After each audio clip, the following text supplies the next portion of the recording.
हमर तो से पूछिला दुल्हा एक बात जी, कैसे कैसे अइला दुल्हा हमारे माड़वा जी, कैसे कैसे अइला दुल्हा। माई तो हर बिजुली चाची डीजल बत्ती जी, बहिनी पर चढ़ के अइला हमारे माड़वा जी, बहिनी पर चढ़ के अइला।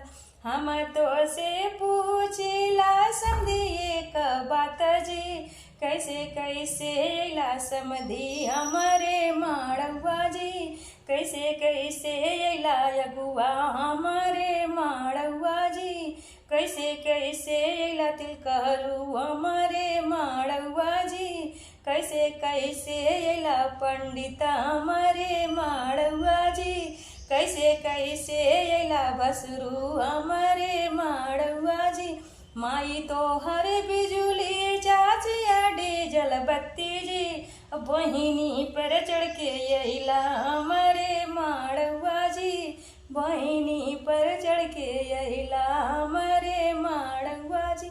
हम तो से पूछिला अगुआ एक बात जी, कैसे कैसे अइला अगुआ हमारे माड़वा जी, कैसे कैसे अइला अगुआ। माई तो हर बिजुली बानी, माई तो हर बिजुली चाची डीजल बत्ती जी, बहिनी पर चढ़ के अइला हमारे माड़वा जी, बहिनी पर चढ़ के अइला हमारे माड़वा जी, बहिनी पर चढ़ के अइला।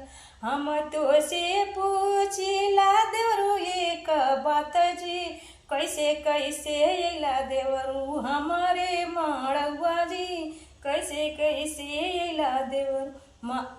माई तो हर बिजुली चाची डीजल बत्ती जी, बहिनी पे चढ़ के अइला हमारे माड़वा जी, बहिनी पर चढ़ के अइला हमारे माड़वा जी, बहिनी पर चढ़ के अइला।